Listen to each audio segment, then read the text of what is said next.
दोस्तों, मैं संजय चौधरी। मेरे चैनल में आपका फिर स्वागत है। आज का वीडियो का टॉपिक है फिंगर टैटूज।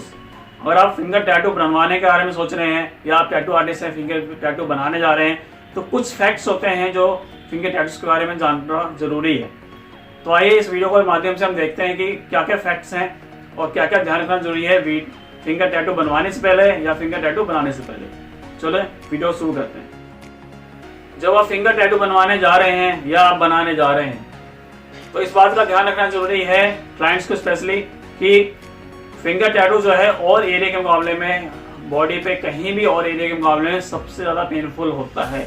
इसलिए आपका ये माइंड सेट करके चलना है कि अगर आप फिंगर पे टैटू बना रहे हैं तो वो पेनफुल होगा और जगह के मुकाबले में थोड़ा एक्स्ट्रा पेनफुल होगा। दूसरा, टैटू आर्टिस्ट को इस बात का ध्यान रखना जरूरी है कि वो स्किन लेयर के ऊपर बिल्कुल सही से काम करें, क्योंकि यहाँ पे फिंगर पे जो है फैट बहुत कम होता है, हड्डियाँ बिल्कुल पास होती है स्किन के। तो हमें डीपनेस का पूरा ध्यान रखना है। तो जब आप उस पर काम कर रहे हैं तो डीपनेस कितना होना चाहिए।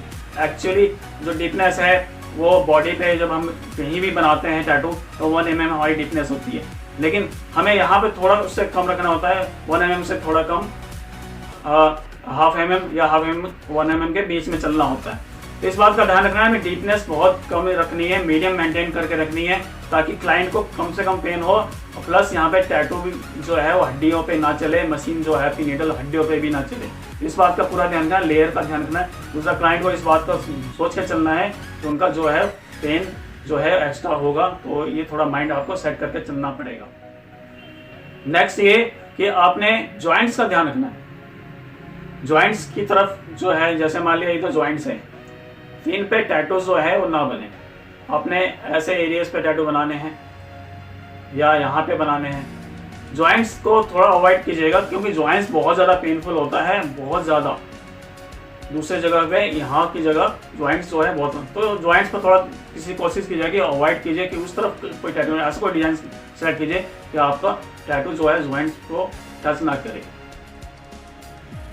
टैटू का डिजाइन कुछ ऐसा होना चाहिए कि वो बोल्ड दिखे ताकि दूर से विजिबल हो। अक्सर जो है क्लाइंट की रिक्वायरमेंट क्या होती है कि मेरे जो यहाँ पर भी जो फिंगर पे जो टैटू वो भी 3D टैटू बने, शेडेड टैटू बने, थोड़ा अच्छा सा डिजाइन बने। लेकिन मेरे हिसाब से जो मेरा ओपिनियन है वो ये है कि यहाँ पे फिंगर पे हमेशा बोल्ड टैटू होने चाहिए, जैसे लाइन वर्क होना चाहिए, कोई रिंग टैटू चल जाएगा, छोटा बहुत बारीक डिजाइन ना हो तो अच्छा है। क्योंकि यहाँ पे जो है टैटू, जो फिंगर है पे जो टैटू वो फेड बहुत जल्दी होता है और जगह के मुकाबले में बहुत जल्दी होता है। अब फेड क्यों होता है? फेड होने का कारण ये होता है कि हाउस वाइफ, बेसिकली ज़्यादातर जो हाउस वाइफ हैं जो घर में सारा काम करती हैं, उनको खासकर इस बात का ध्यान रखना होता है कि वो उनको काम, घर का सारा काम, बर्तन धोने हैं, कपड़े धोने हैं, तो हाथों का इस्तेमाल बहुत ज़्यादा होता है, बार बार हाथ को धोना है, बार बार पानी में लगना है। तो इससे क्या होता है, टैटू बहुत जल्दी फेड होता है। तो इस बात का आपको पूरा ध्यान रखना चाहिए। अगर आप फिंगर टैटू बनवाने जा रहे हैं या आप बना रहे हैं, क्लाइंट से आप पहले ही ये बात क्लियर करके चलना पड़ेगा कि यहाँ पे टैटू फेड हो सकता है, ठीक है। और 90% केस में टैटू फेड होते ही हैं फिंगर के, लाइट हो जाता है, बहुत ज़्यादा लाइट हो जाता है। तो इस बात का आपको ध्यान रखना है। अगर आप क्लाइंट है तो ये मान के चलिए कि आपको समय समय पे टचअप्स कराने पड़ेंगे। मतलब बाकी जगह के जो टैटू हैं बॉडीज पे क्या होता है कि 2 साल 5 साल पे टचअप्स कराने की जरूरत पड़ती है, लेकिन अगर आपने फिंगर टैटू बनवाया तो आपको महीने, 6 महीने या साल पर आपको टचअप्स कराने की जरूरत पड़ेगी। तो इस बात का पूरा ध्यान रखकर चलना है, आपने माइंड सेट करके चलना है कि आपने अगर फिंगर पे टैटू बनवाना है या आप फिंगर टैटू बना रहे हैं तो आपको बार बार उस पर टचअप्स कराने की जरूरत पड़ेगी। तो ये माइंड आपको बिल्कुल सेट करके चलना है। जब फिंगर में भी कुछ एरियाज ऐसे होते हैं जहाँ पे टैटू थोड़ा टिकता है और कुछ एरियाज पे ऐसे होते हैं जहाँ पे टैटू जल्दी फिट जाता है। जैसे आपने अगर यहाँ पे कहीं भी टैटू बनवाया है तो यहाँ पे जो है आपका टैटू यहाँ के मुकाबले में और यहाँ के मुकाबले में ज़्यादा टिकेगा। तो इस बात का ध्यान रखिएगा, कोशिश कीजिए आपके जो टैटू है यहाँ पे बने, क्योंकि यहाँ की जो स्किन है और यहाँ की स्किन में बहुत फर्क होता है। ये डेड स्किन है, ये सबसे ज़्यादा फास्ट जो यहाँ पे फेड होएगा, सबसे ज़्यादा। यहाँ पे फिर भी थोड़ा टिक जाएगा, लेकिन सबसे ज़्यादा यहाँ पे टिकेगा। तो ये भी डिसाइड आपको करना है कि आपने ये प्लेसमेंट कहाँ पे चाहिए। आप जो भी टैटू का डिजाइन बनवा रहे हैं वो प्लेसमेंट कहाँ होना चाहिए, बेटर ऑप्शन कहाँ है।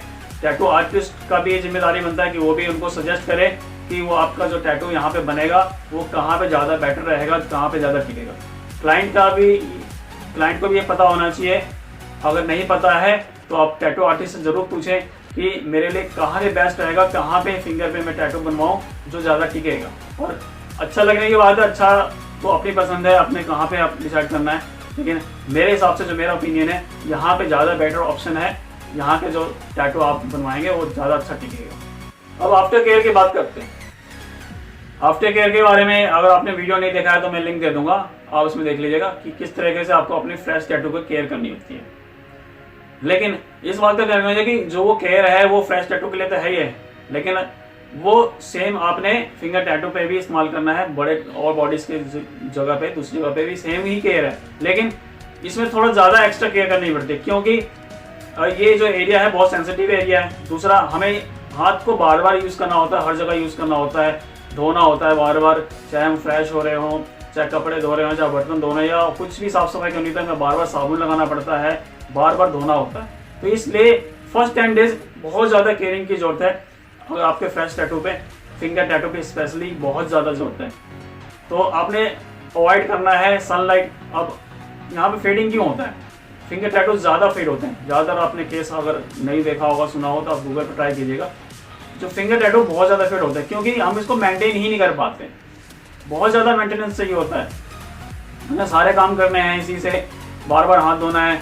सनलाइट, स्पेशली सनलाइट को अवॉइड करना होता है, तो वो भी फ्रेश टैटू में, फिंगर में खासकर हमें दिक्कत होती है। तो बाकी जगह तो हम फिर भी कपड़ा पहन लेते हैं, लेकिन फिंगर में हम कपड़े नहीं पहन सकते, हम कुछ तो पहन ही नहीं सकते। तो सन एक्सप्लोजर से भी बचाना होता है, बहुत सारी ज़्यादा केयरिंग की जरूरत होती है। इसलिए आफ्टर केयर को फॉलो करें और प्लस बहुत ज़्यादा कोशिश कीजिए कि हाथ बार बार ना धोना पड़े। फर्स्ट 10 डेज केयर करना होता है, हाथ बार बार नहीं धोना। बार बार धूप में जा रहे हैं तो थोड़ा अवॉइड कीजिए कि आपका जो हाथ है वो जेब में रहे, लेकिन ऐसा नहीं है कि बार बार जेब में डालेंगे, क्योंकि जेब हम और काम करते हैं तो हमारे जेबों में क्या है कि बैक्टीरिया होने के चांसेस होते हैं। तो बहुत सारी चीज़ें होती हैं जो मैटर करती हैं, ध्यान रखना पड़ता है। केयरिंग के लिए साफ़ सफाई का पूरा देखना पड़ता है, बार बार हाथ नहीं धोएं। तो कुछ चीज़ें ध्यान रखने की जरूरत है, तो इसको मेंटेन करना बहुत जरूरी है। तो फिंगर टैटू जो है बहुत केयरिंग करनी पड़ती है इसकी बाकी टैटूज़ के मुकाबले में। तो आफ्टर केयर तो फॉलो करना ही है, लेकिन इसका बहुत ज़्यादा ख्याल रखना है, बार बार हाथ धोना, सन एक्सप्लोजर से बचाना, तो इसमें बहुत सारी चीज़ें हैं मेंटेन करनी पड़ती है। तो उम्मीद है दोस्तों मेरा ये वीडियो आपको पसंद आया होगा, आपके लिए हेल्पफुल रहा होगा। और आपको वीडियो पसंद आए तो चैनल सब्सक्राइब मत करना मत भूलिएगा, प्लस आगे वीडियो शेयर जरूर कीजिएगा ताकि औरों पे भी काम आ सके। धन्यवाद।